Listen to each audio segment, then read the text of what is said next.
ठिकानों पर जीएसटी की छापेमारी पूरी हो चुकी है।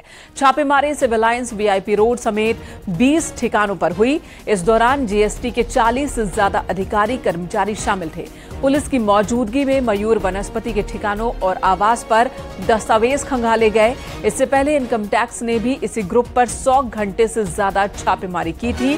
तब सूत्रों के मुताबिक इस ग्रुप के ठिकानों से कई किलो सोना, चांदी, गहने और 3 करोड़ से ज्यादा नकदी बरामद हुई थी।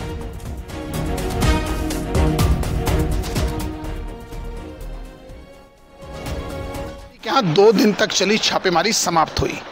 पहले इनकम टैक्स ने 100 घंटे तक छापेमारी की थी और उसके बाद जीएसटी के 40 अधिकारियों ने ताबड़तोड़ छापेमारी की शुरुआत की। 20 से ज़्यादा ठिकानों पर यह छापेमारी चली जो समाप्त हो गई।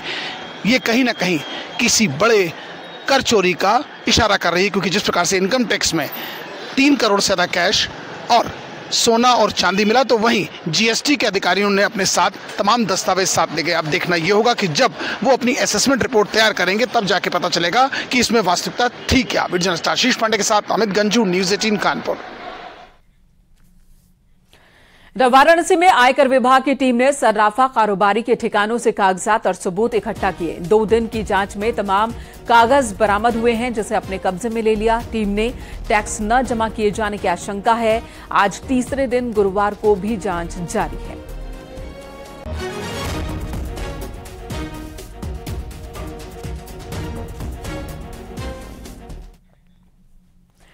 खबर गाजीपुर से, जहां पुलिस ने मुख्तार गैंग पर एक और एक्शन लिया। पुलिस प्रशासन ने माफिया मुख्तार के खास गुर्गे नन्हे खां की 1 करोड़ की संपत्ति कुर्क की है। गैंगस्टर एक्ट के तहत कार्रवाई हुई है। करीमुद्दीनपुर इलाके में महेंद्र गांव में यह संपत्ति है, जिसे कुर्क कर दिया गया।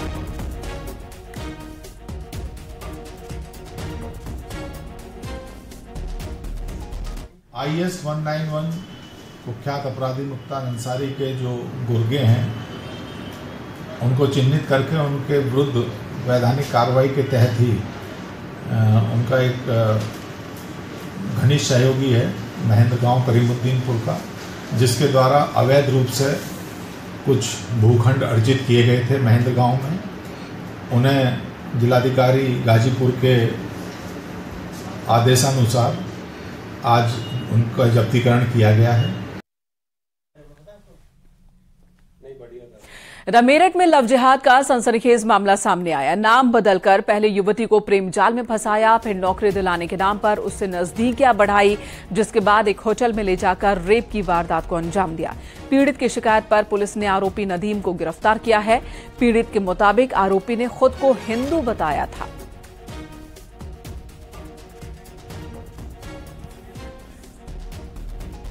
थाना दिल्ली गेट का प्रकरण है। ये 17 तारीख की घटना है। एक महिला के द्वारा थाना दिल्ली गेट पर आकर यह सूचना दी गई कि उसको एक युवक ने अपना नाम पवन बताया और एक मोबाइल फोन के नंबर के जरिए उससे बातचीत की और नौकरी दिलाने का आश्वासन देकर उसको यहाँ दिल्ली गेट थाना क्षेत्र में बुलाया गया, जहाँ एक होटल में ले जाकर रेप करने की बात बताई गई। प्राप्त तहरीर के आधार पर तत्काल समुचित धाराओं में अभियोग पंजीकृत किया गया और तत्काल ही आरोपी युवक को गिरफ्तार किया गया। युवक का वास्तविक नाम नदीम प्रकाश में आया है। इस संबंध में थाना दिल्ली गेट पुलिस द्वारा अग्रिम विधिक कार्रवाई अमल में लाई जा रही है। और लखनऊ से खबर, जहां तेलंगाना की युवती से लखनऊ में गैंग रेप का एक केस सामने आया। नॉर्थ जोन पुलिस ने रेप के 3 आरोपियों को गिरफ्तार किया। पीड़िता नौकरी के लिए अपने दोस्त के पास लखनऊ आई थी। पिछले 1 हफ्ते से पीड़िता दोस्त के साथ उसके घर पर ही रह रही थी और इसी दौरान दोस्त मनीष ने अपने साथियों के साथ मिलकर गैंग रेप की वारदात को अंजाम दिया है।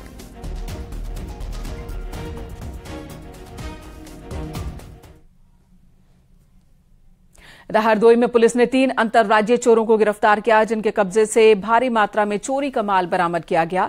दरअसल 29 अगस्त को बिलग्राम इलाके के सांडी से बाइक चोरी की एक घटना को इन चोरों ने अंजाम दिया था। पुलिस ने जब सीसीटीवी कैमरे खंगाले तो इन चोरों का सुराग मिला, जिसके बाद म्योर मोड़ के पास से तीनों को गिरफ्तार किया गया। चोरों के कब्जे से 2 बाइक और चुराए गए सामान बरामद कर लिए गए।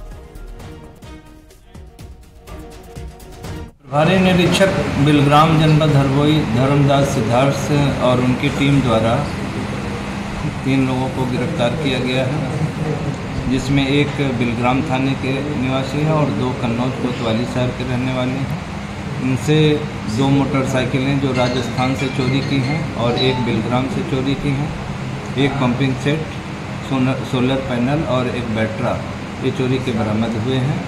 और एक रजनीश जो बिलग्राम का है, इसके पास से जमा तलाशी में एक तमंचा भी मिला है। इनको विधिक कार्रवाई करते हुए न्यायालय के समक्ष प्रस्तुत किया जाएगा। दमोह जिले में साल 2010 में दिन दहाड़े समाजवादी पार्टी के पूर्व विधायक कपिल देव यादव और उनके साथी की हत्या के मामले में 13 साल बाद कोर्ट का फैसला आया। कोर्ट ने सभी 16 आरोपियों को साक्ष्यों के अभाव में बरी कर दिया और इसी हत्याकांड में माफिया मुख्तार अंसारी गिरोह के सदस्य अंकुर राय, जिला पंचायत अध्यक्ष मनोज राय समेत सभी 16 को बरी कर दिया गया है।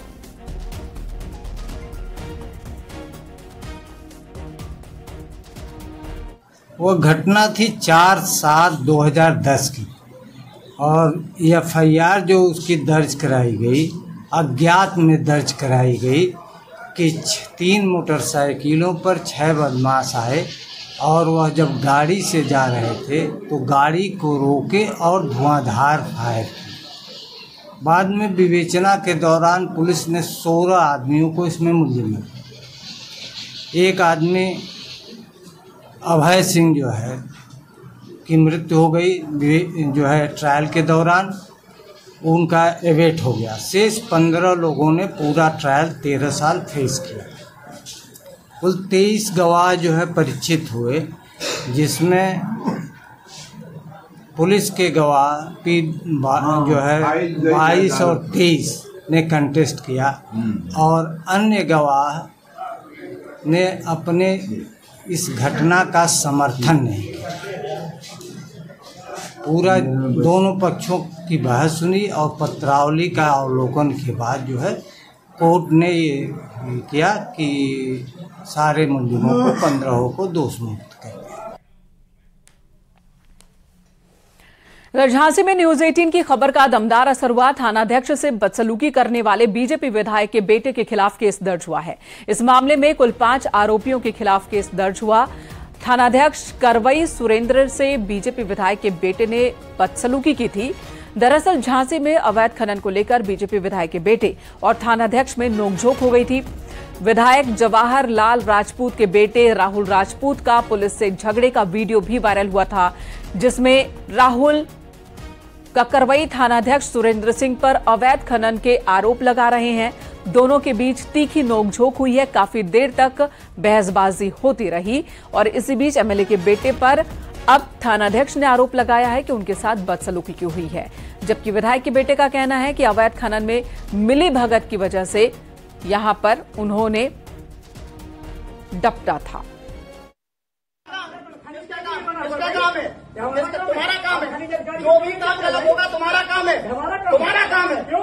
क्या के लिए? अवैध काम कराओगे, अवैध खनन कराओगे, हम कराते हैं और तुम ही कराते हो। कैसे पहुंच गया तू वहां पर?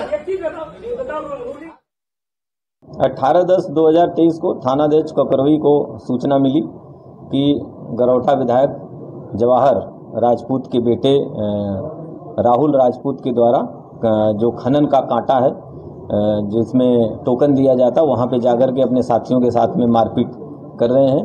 विधायक के बेटे ने इस ढंग से बदतमीजी और अभद्रता थानाध्यक्ष के साथ की है, जिसके संबंध में उचित धाराओं में राहुल राजपूत तथा उनके साथियों के विरुद्ध अभियोग पंजीकृत करके अग्रिम वैधानिक कार्रवाई की जा रही है। दर यूपी कोऑपरेटिव बैंक मुख्यालय का सर्वर हैक कर 146 करोड़ रुपए हड़पने की कोशिश के मामले में एसटीएफ ने 3 फरार आरोपियों को गिरफ्तार किया। आरोपी अरमान बकार और वहीदुर रहमान को एसटीएफ ने गिरफ्तार किया है। एफआईआर दर्ज होने के बाद से ही तीनों फरार चल रहे थे। बताया जा रहा है कि नेपाल भाग गए थे। बीते कुछ समय पहले ही तीनों भारत लौटे।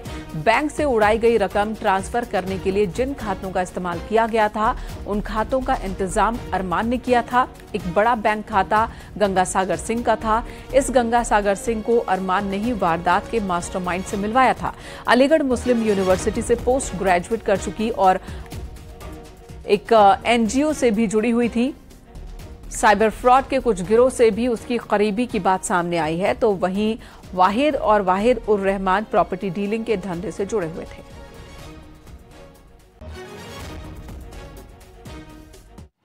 यूपी कोऑपरेटिव बैंक लिमिटेड के खातों से 146 करोड़ रुपए उड़ाने के प्रयास में फरार चल रहे 3 आरोपियों को यूपी एसटीएफ ने गिरफ्तार किया है। एसटीएफ ने अरमाना, वाहिद और वहीदुर रहमान को गिरफ्तार किया है। इसमें अरमाना और वहीदुर रहमान 25-25 हजार रुपए के इनामी अपराधी भी थे। बीते साल यूपी कोऑपरेटिव बैंक लिमिटेड के कुछ खातों से 146 करोड़ रुपए कुछ खातों में ट्रांसफर किए गए थे। खबर अयोध्या से। राम मंदिर ट्रस्ट ने आज टेंट सिटी को लेकर भूमि पूजन किया। अयोध्या में बनने वाले टेंट सिटी में 25,000 लोगों के ठहरने की व्यवस्था हो रही है। राम मंदिर ट्रस्ट के सदस्य डॉक्टर अनिल मिश्रा ने वैदिक ब्राह्मणों की मौजूदगी में भूमि पूजन किया। प्राण प्रतिष्ठा से पहले तीर्थ क्षेत्र ट्रस्ट की जमीन पर 25,000 लोगों के ठहरने की व्यवस्था की जा रही है और अयोध्या में बड़ी संख्या में श्रद्धालु पहुंचेंगे, ऐसी उम्मीद जताई जा रही है। जिनके रहने ठहरने के इंतजाम को लेकर तैयारियां शुरू हो गई हैं।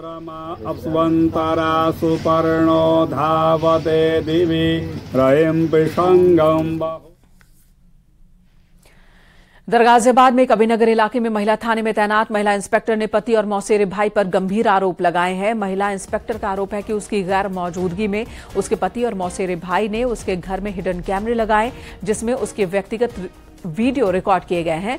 महिला इंस्पेक्टर का यह भी आरोप है कि व्यक्तिगत वीडियो को वायरल करने की धमकी देकर 1 लाख रुपए की डिमांड की गई। महिला का यह भी आरोप है कि कैमरे लगाते वक्त अलमारी में रखे 1 लाख रुपए और गहने भी चोरी कर लिए गए। महिला इंस्पेक्टर ने यह भी कहा कि पति से उसका विवाद चल रहा है। मौसेरे भाई ने 10 लाख रुपए उधार लिए हैं, जिसे नहीं देने की बात वो कह रहा है। महिला ने बताया कि जब वो देहरादून अपनी मां के घर गई थी, तभी पति और मौसेरे भाई ने कैमरे लगाए। हालांकि महिला ने इस हिडन कैमरे को देख लिया और पुलिस से शिकायत की है। पुलिस अब पूरे मामले की जांच कर रही है।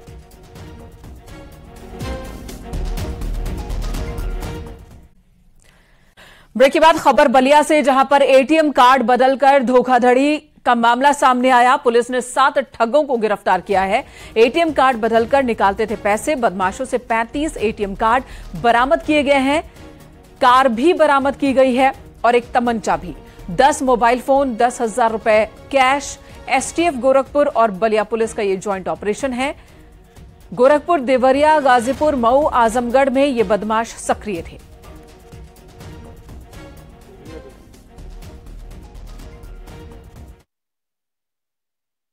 इनसे पूछताछ में जो तथ्य प्रकाश में आया वो यह है कि ये लोग एटीएम पर जा करके किसी व्यक्ति से जो इनको लगता है कि थोड़ा जानकारी कम है, उनसे उनका एटीएम लेते हैं और उनके कार्रवाई के क्रम में उनका पासवर्ड जान लेते हैं और फिर उनकी मदद करने के नाम पर कि पैसा निकाल देंगे, ये उसी बीच में एटीएम बदल देते हैं और फिर वो उस व्यक्ति के जाने के बाद में फिर पैसा वो एटीएम से निकाल लेते हैं। या इनका लगातार ये कई जिलों में ये अपराध करते आ रहे हैं। तो आज एसटीएफ उत्तर प्रदेश की गोरखपुर इकाई और कोतवाली बलिया की पुलिस को उक्त